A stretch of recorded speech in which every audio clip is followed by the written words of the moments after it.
Welcome back to another Euro Fantasy video. In this one, I will be taking a look at the best possible team for the round of 16. The fixtures are now confirmed. Finally, the games are only one day away, so let's get into it. If you enjoy the content, make sure to give this video a like. And if you want FPL content when the new season kicks off in August, make sure to subscribe to the channel. My best rank is 157 in the world and I have 7 top 35k ranks. So make sure to subscribe to the channel for top fantasy content. But for now, let's have a look at the best players for the Euro fantasy game. First of all, a couple of changes to the rules. Now that we reach the knockouts, we are able to have 4 players from one team, and we have a new budget of 105 million. So make sure to use this as an advantage. You can have 4 players from one team and you have more money to spend. Right now, we're given a wild card between the group stage and the knockouts. So for the round of 16, we have unlimited transfers. After this match day, we will get 3 new transfers for the quarterfinals, 4 transfers before the semis, and before the final, we will be given 5 transfers. There are no reason to save transfers because they don't carry over between match days. In FPL, it's wise to save a transfer to have a maximum amount of transfers available, but in this game you will only have the transfers available that's on the screen right now. These are the confirmed fixtures for the round of 16, and the first match will be Italy against Switzerland on June 29th. What you want to identify as a fantasy manager is which team do you think will go the furthest. The winner of Italy-Switzerland will face the winner of England against Slovakia. So I do believe that England will beat Italy in a potential quarterfinal. So for me, I will prioritize getting England players in my draft, and I will show you in a minute. The next set of fixtures are Romania against Netherlands and Austria against Turkey. I do believe Netherlands will beat Romania and they will probably meet Austria. And this is actually, as I will talk more about when I show you my draft, this is actually one of the best routes into the semis. Spain, Georgia and Germany, Denmark. I do believe that it's wise to have a couple of players from Spain and Germany, but it's hard to predict who will win the quarterfinal. Belgium, France, Portugal, Slovenia. We should prioritize getting France players and maybe not invest that much in Belgium, while Portugal, Slovenia, we should have a couple of Portugal players, but Portugal will potentially meet France in the quarterfinals, so we should not load up on their assets. This is my team for the round of 16.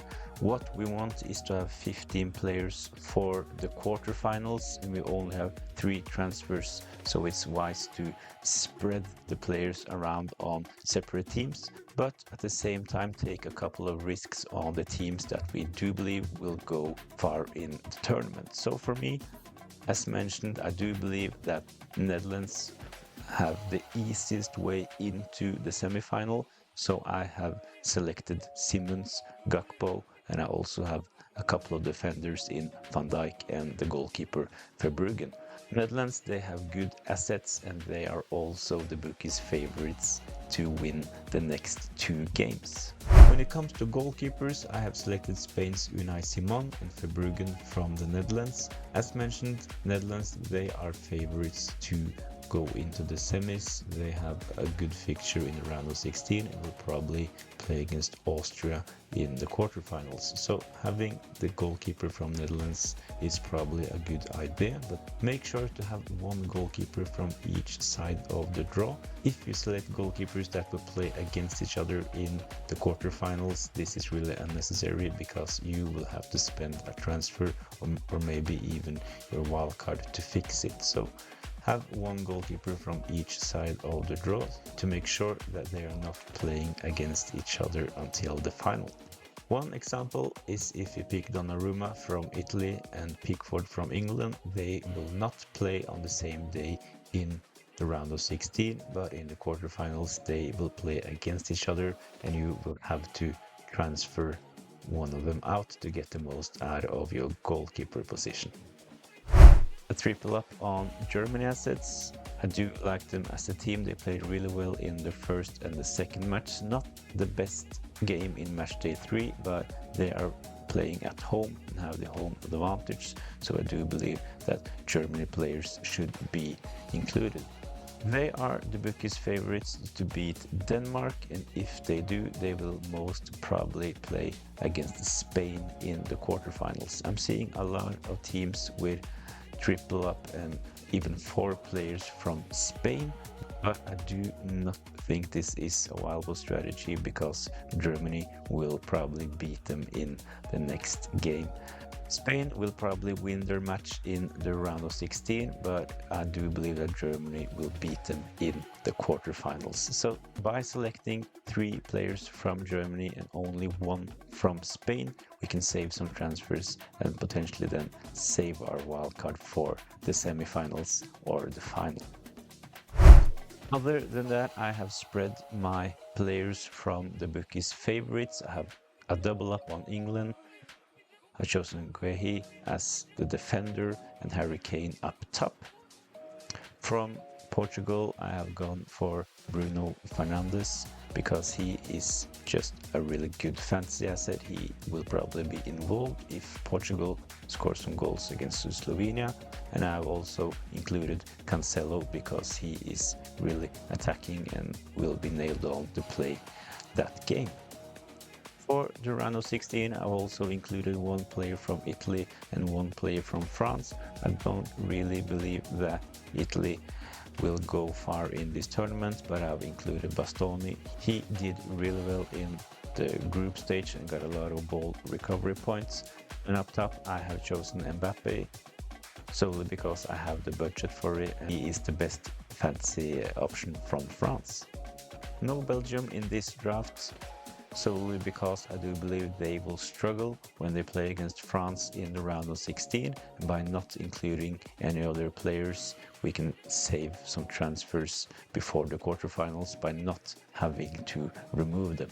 So this is it, my draft for the round of 16. Let me know in the comments down below, do you like those players or do you have any other recommendations? Let me know. Another important aspect of the Euro fantasy game is selecting captains, and with this team we can go for a captain strategy like this for match day 4. On the first day, Gundogan against Denmark, he is nailed on to play. He is their captain, he is getting into good positions and he is rumored to still be on penalties, so he will be my captain for the first day. If he fails, Kane against Slovakia can be a good option. England have not really looked good going forward, but if they score goals, Harry Kane will probably be involved.